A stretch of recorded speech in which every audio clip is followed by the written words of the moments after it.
ஆழ்வார் எம்பெருமானார் ஜீயர் திருவடிகளே சரணம். அஸ்மத் ஆச்சாரியம் திருவடிகளே சரணம்.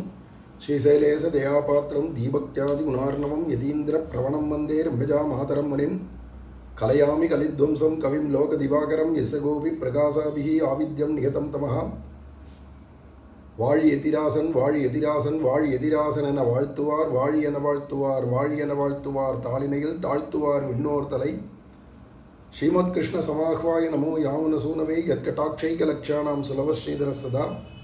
மண்ணுயிர்காளிங்கே மணவாள மாமுனிவன் பொன்னடியாம் செங்கமலப் போதுகளை உன்னிச்சிரத்தாலே தீண்டில் அமானவனும் நம்மை கரத்தாலே தீண்டல் கடன். அஸ்மத் ஆச்சாரியம் திருவடிகளே சரணம்.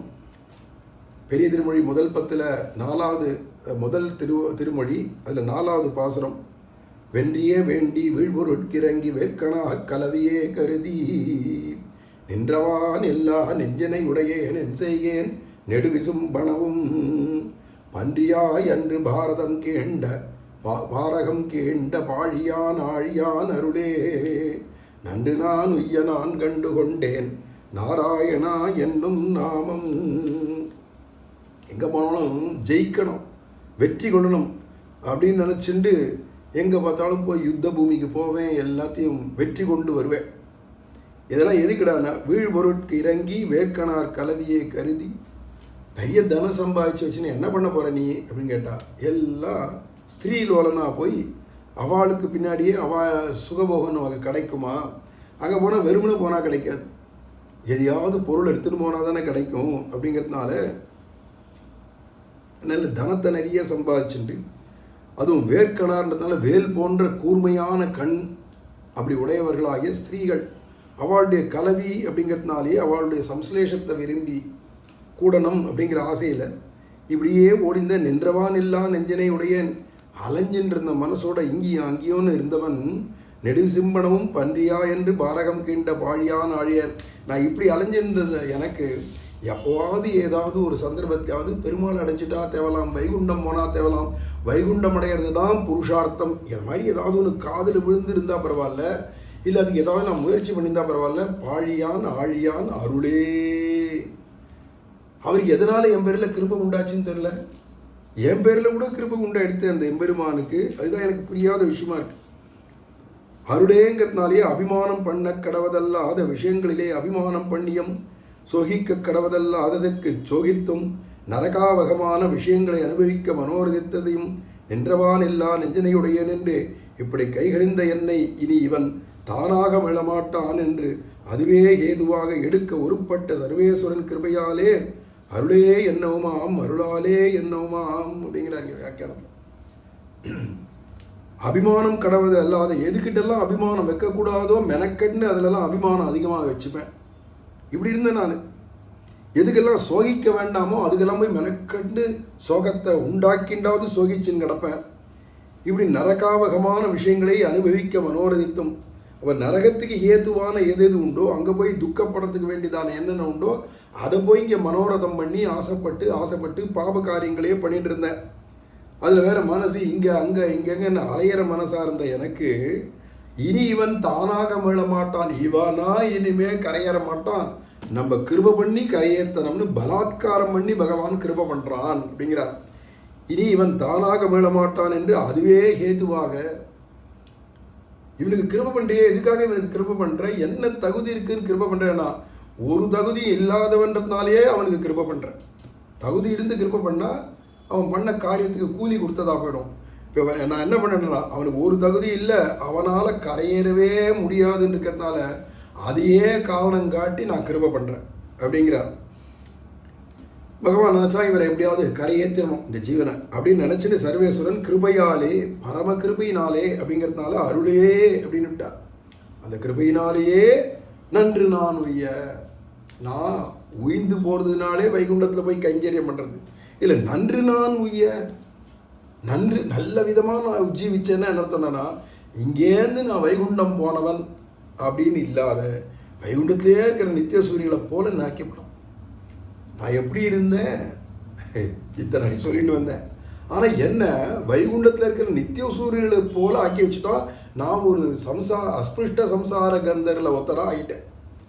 சம்சாரம்னா என்னன்னே தெரியாதவா நித்திய சூரியல் அவளில் ஒத்தராக நான் போயிட்டேன். ஒரு காலத்தில் இங்கே இருந்துட்டு சம்சாரத்தில் முக்தி அடைஞ்சிட்டான், வைகுண்டம் அடைஞ்சிட்டான்னா அவனை முக்தன் தான் சொல்ல முடியும். நான் முக்தனா போல நித்தியனாவே போயிட்டேன் அப்படின்னு இங்கேயே சொல்கிறார். வைகுண்டம் போயிட்டு கூட சொல்ல, இங்கேயே சொல்கிறார். நன்றி நான் உய்ய வென்றியே வேண்டி வீழ்பொருட்கிறங்கி வேர்க்கடார் கலவியே கருதி என்று போந்தவன் சுத்தனானான் என்று தெரியாதபடி, இவன் அழுக்கோட இருந்தான், அப்புறம் சுத்தன் ஆக்கப்பட்டது அப்படிங்கிறது தெரியாதபடிக்கு சில பேர் கிழிஞ்சு போயிடுத்து வஸ்திரத்துலன்னா அந்த கிழிஞ்சது தெரியாதபடி அதை தைச்சு போடுவான். இது தைச்சிருக்கு, ஒட்டு போட்டிருக்கு, தைச்சிருக்கு அப்படின்னு கண்டுபிடிக்க முடியாதபடி சேர்த்து வைப்பான்.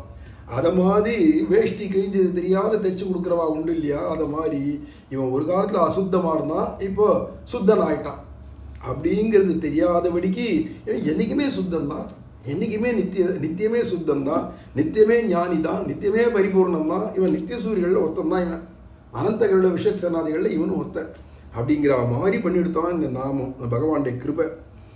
அதனால் நான் சுத்தனானான் என்று தெரியாதபடி அஸ்பிருஷ்ட சம்சார கந்தராம்படியானேன், அப்படி நித்திய சூரியர்களில் ஒருத்தனா நான் ஆயிட்டேன். நான் கண்டு கொண்டேன் நாராயணா என்னும் நாம் வென்றியே வேண்டி விழுபொருட்கிறங்கி என்று அபிமானமும் லோபமும் இதே சொல்லிட்டு யார்கிட்டையும் வைக்கக்கூடாத வாட்டெல்லாம் அபிமானம் வச்சுண்டு தனம்னு தனத்தில் லோபியாக அலைஞ்சிண்டு அதை சம்பாதிக்கிறதுக்குன்னு அலைஞ்சின்ற நான் இப்படி போந்த நான் இப்படி இருந்த நான் ஆத்ம குணோபேதர் பெரும் பேற்றை பெற்றேன். அமானித்துவம் அப்படிங்கிறது நித்தியசூரியலுக்கே உரியது. அமானவர்கள்னே அவளுக்கு பேர். மனுஷர்கள் கிடையாதுன்னா என்ன அர்த்தம்னா சம்சாரிகளில் ஒருத்தர் கிடையாது, முக்தர்கள்லேயும் ஒருத்தர் கிடையாது, அவளுக்கு தான் அமானவர்கள்னு பேர். அந்த அமானவர்களாகிய ஆத்ம குணோபேதர் அப்பேற்பட்ட நித்திய சூரியர்களுக்கு கிடைக்கக்கூடிய பாக்கியத்தை நான் பெற்றேன். நன்றி நான் உய்ய நான் கண்டுகொண்டேன். ஏன்னா நாராயண நாமம் சொல்லிவிட்டா நீ நித்திய சூரியாவே போயிடுவேன். மிச்சம் எந்த சாதனைகளை பண்ணினவனும் முக்தனாக தான் போக முடியும். நாமன் சொல்கிறவன் நித்திய சூரியாவே போயிட முடியும். எவ்வளோ வித்தியாசம் இருக்குது. ரெண்டு பேருக்கும் வைகுண்டம் தானாலும் இங்கே ஒட்டு போட்டது தெரியும் முக்தனுக்கு. ஒரு காலத்தை சம்சாரிக்கிறதுனா கரையேறி வந்துட்டோம், எதையோ பண்ணி கரையேறி வந்துட்டோம். அது ஒட்டு போட்டது தெரியுமா? தையல் போட்டது. நாமன் சொல்கிறவனுக்கு தான் ஒட்டு போட்டதே தெரியாத அவனை இவனு ஒன்று தாண்டா அப்படிங்கிற அளவுக்கு நேராக கொண்டு போய் நித்திய சூரியனில் ஒருத்தனை ஆக்கி விடும்னா அவன் நாம மகாத்மியம் எப்படி சொல்கிறது? அளவு கடந்து. அந்த நாமமும் எம்பெருமானுடைய கிருபையினால் நாமம் கிடைச்சதா, நாமம் சொல்கிறதுனால கிருபை பண்ணுறானா, ஒன்றுமே சொல்ல முடியாதபடி இருக்கே அப்படின்னு ஆச்சரியப்படுறான்.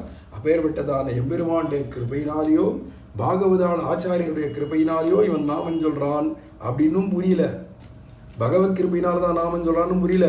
இல்லை, இவன் நாமம் தப்பி தவறி சொல்லிட்டான், அதனால பாகவத ஆச்சாரிய கிருபைக்கு பாத்திரமானான் அப்படிங்கிறதும் புரியாதபடிக்கு எதுலேருந்து எது உண்டாச்சுன்னு கண்டுபிடிக்க முடியாதபடிக்கு எதுவுமே வேண்டாம், விசாரமே வேண்டாம், இவன் நித்திய சூரியனில் ஒருத்தன் அப்படின்னு சொல்லிட்டு போயிடலாம். அப்படியா இருக்கு ஒருத்தன் நாமத்தை கண்டு கொண்டால் அப்படிங்கிறாருங்க. அவன் என்ன பாக்கியம்னா அப்பேற்பட்டதான நாமத்தை பிடிச்சவனுக்கு இது கிருபையினால் வந்த கோழியிலேருந்து முட்டை வந்ததா, முட்டையிலேருந்து கோழி வந்ததான்னு கண்டுபிடிக்க முடியாத வரி கிருபையினாலே எனக்கு நாமம் வந்ததா, நாமம் சொன்னதால கிருபை பண்ணினாலா என்னன்னு புரியலையே அப்படிங்கிற மாதிரிக்கு கிடைக்கிறது நாமத்தினுடைய மகாத்மியம் இங்கே காட்டுறார். அதுக்கடுத்து 5வது பாசுரத்தினுடைய வியாக்கியானத்தில் பார்ப்போம். அடுத்தது ஆழ்வார் எம்பெருமானார் ஜீயர் திருவடிகளே சரணம். அஸ்மத் ஆச்சாரியம் திருவடிகளே சரணம். ஸ்ரீமதே ராமானுஜாய நமஹ.